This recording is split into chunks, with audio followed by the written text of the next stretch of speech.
আল্লাহকে নিয়ে গালি দিছে, ওর ভিতরে ঈমান চলে না। আর তৌহিদি জনতা ওর চালা চামড়ার মাইরা তোমার ভিতরে বানাইছে, উপযুক্ত শাস্তি দিয়ে ওঠে দিছে। তৌহিদি জনতা হাতে আইনটা নিল কেন? এই রাষ্ট্র 54 বছর পর্যন্ত বৈষম্য বিরোধীর নাম দিয়ে শুধুমাত্র ইসলামকে আঘাত করছে। সাম্প্রদায়িক সম্প্রীতির নাম দিয়ে বারবার ইসলামকে আঘাত করা হয়েছে, বারবার ইসলামকে আচরণ করা হয়েছে। এই কারণে এখন তৌহিদি জনতা এই 54 বছরের এক সিস্টেমের উপর থেকে আস্থা সরাই নিয়ে আইন এখন হাতে তুলে নিছে। এই বাউল সরকার সে যদি বাকস্বাধীনতার নামে আমার আল্লাহর বিরুদ্ধে বিষোদ্গার করতে পারে, এই বাউল সরকারকে যদি বাউল খিজদিরকে যদি ছাড়া হয়, তো তৌহিদি জনতা তার হাতের স্বাধীনতা দিয়া এই বাউল সরকারের জিম্মাটানে ছিঁড়ে ফেলবে ইনশাআল্লাহ। তোমার বাকস্বাধীনতার নামে যদি তুমি আমার আল্লাহকে নিয়ে বিষোদ্গার করো, তো আমার হাতেরও একটা স্বাধীনতা আছে। আমাদের হাতের স্বাধীনতা হয়েছে হাতে তরবারি ব্যবহার করবো, আর ওই তরবারির স্বাধীনতা হয়েছে বাউল নামে সবগুলোর গদ্দানকে তার শরীর থেকে আলাদা করে দেওয়া।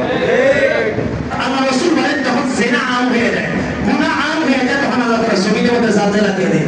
এই এক বাউল, এখানে যারা আরবি বুঝেন ওনারা বুঝবেন, বাউল শব্দের অর্থ হচ্ছে পেশাব। আপনার বিশ্বাস করেন, আপনি গুগলে সার্চ দিয়ে দেখেন, গুগল ট্রান্সলেশনে দেয়া মুখ্য লেখা আপনার আরবি সার্চ দেন, দেখবেন ওখানে কি বের হবে, বাউল। বাউল মানে কি? পেশাব। বালা ইয়াকুল, এটা মূল হয়েছে। এই বাউল মানে হচ্ছে পেশাব। এই বাউল সরকার, এটা তো বাউল সরকার নাম দিতে হবে বাউল খিনজির। বাউল খিনজির, খিনজির মানে কি? শুকর। শুকরের গোশত, পেশাব, রক্ত, লালা, ঘাম সবকিছু কি একদম হারাম।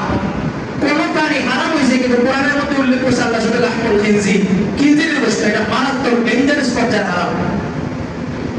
বাউল খিনজির কেননা আমাদের কাছে মনে হয় ওই যে জঘন্য কথাগুলো আল্লাহকে নিয়ে এখন বলছে, আমাদের কাছে মনে হয় জন্মের পরে বাচ্চাকে রোদে দেয় না, রোদে মা রোদে দেয় না, এটার মনে রোদে দিয়েছিল, এটার মুখের মধ্যে এসে মনে হয় শুকরের পেশাব করছে।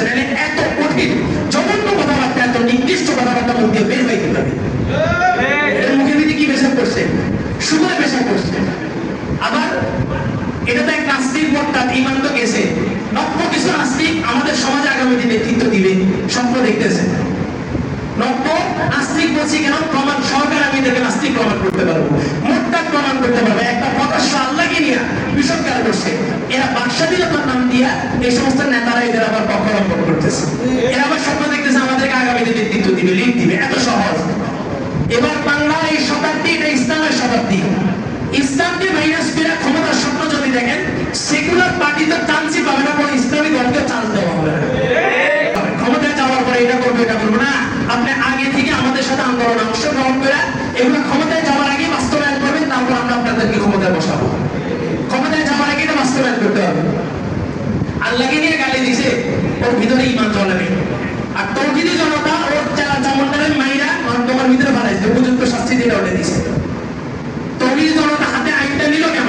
এই রাষ্ট্র 54 বছর পর্যন্ত বৈষম্য বিরোধীর নাম দিয়ে শুধুমাত্র ইসলামকে আঘাত করছে। সাম্প্রদায়িক সম্প্রীতির নাম দিয়ে বারবার ইসলামকে আঘাত করা হয়েছে, বারবার ইসলামকে জুলুম করা হয়েছে। এই কারণে এখন তৌহিদি জনতা এই 54 বছরের এক সিস্টেমের উপর থেকে আস্থা সরাই নিয়ে আইন এখন হাতে তুলে নিছে। এই বাউল সরকার সে যদি বাকস্বাধীনতার নামে আমার আল্লাহর বিরুদ্ধে বিষোদ্গার করতে পারে, এই বাউল সরকারকে যদি, বাউল খিজদিরকে যদি ছাড়া হয়, তো তৌহিদি জনতা তার হাতের স্বাধীনতা দিয়া এই বাউল সরকারের জিম্মাটানে ছিঁড়ে ফেলবে ইনশাআল্লাহ। তোমার বাকস্বাধীনতার নামে যদি তুমি আমার আল্লাহকে নিয়ে বিষোদ্গার করো, তো আমার হাতেরও একটা স্বাধীনতা আছে। আমাদের হাতের স্বাধীনতা হয়েছে হাতে তরবারি ব্যবহার করবো, আর ওই তরবারির স্বাধীনতা হয়েছে বাউল নামে সবগুলোর গদ্দানকে তার শরীর থেকে আলাদা করে দেওয়া। 54 বছর পর্যন্ত আমরা দেখে আসছি, ইন্ডিয়ানে টিকে গেছে। এখনো যদি আন্দোলনের আমি খতমে নবুয়তের দাবি কার কাছে দাবি করবো? এগুলো তো সব নাস্তিক প্রত্যাখ্যান বসে আছে।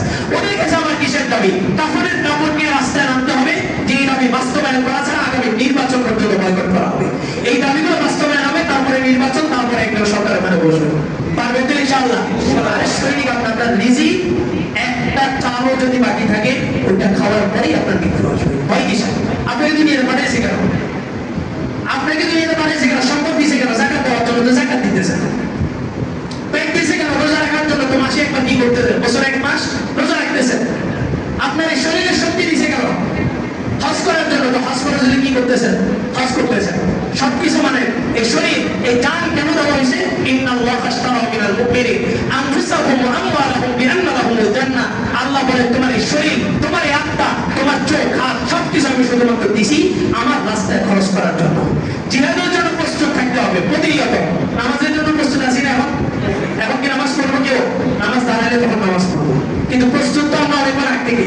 তো জিহাদ যখন ফরজ হবে, যখন ফতুয়া আসবে তখন জিহাদ হবে, কিন্তু জিহাদের জন্য আগে থেকে প্রস্তুতি গ্রহণ করতে হবে। আপনি খায়া খায়া বৈশা বৈশা না পেট বাড়ায় ফেলতে আপনি কিসের বোঝাই? আমরা সোলজার্স, আমরা সৈনিক, নজরুল হিন্দের চূড়ান্ত বিজয় আমাদেরকে তামামা দিয়া রাখতেছে। আমাদের পরে আঘাত করছে, কিন্তু আমাদের কোনো প্রস্তুতি নেই। এজন্য জিহাদের মন মানসিকতা প্রত্যেকটা মুমিন লালন করতে হবে। রাসূল বলেন জিহাদের মন মানসিকতা লালন করে নাই। জিহাদের কোনো স্বপ্ন তার দিলের মধ্যে ছিল না, সে মারা গেছে। আমি রাসূল জানি না সে ইহুদি হয়ে মারা গেছে না খ্রিস্টান হয়ে মারা গেছে। কত বড় ধমকি! জিহাদ করিয়েন না করি, কিন্তু জিহাদের স্বপ্ন প্রত্যেকটা দিলে কি করতে হবে? লালন করতে হবে। যখন ডাক আসবে তখন জান নেওয়ার জন্য প্রস্তুত থাকবো, দেওয়ার জন্য না। দেওয়ার মাসালা তো আসবে পরে। জিহাদ কি মরা শিখেছে না বাঁচা শিখেছে? তো জিহাদ করে মরতে চাই কেন? জিহাদ করে আমরা বাঁচতে চাই। জিহাদ এই জন্যই ফরজ করা হয়েছে যে সমস্ত কুলাঙ্গারগুলা সমাজের ভিতরে ইসলাম প্রতিষ্ঠা বাধা দিবে, এগুলাকে সাইজ করার জন্য। তো ওগুলাকে সাইজ করতে চাই, যদি নিজের জান চলে যায় তাহলে আমি শহীদ।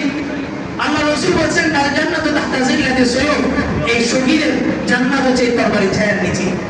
তার আফসোস কিসের? সবাই সবসময় প্রস্তুত থাকবো, প্রস্তুত থাকবো তো ইনশাআল্লাহ। আর কি গুনাহ আছে, কোন গুনাহ আছে করিনি, সব গুনাহই করছে।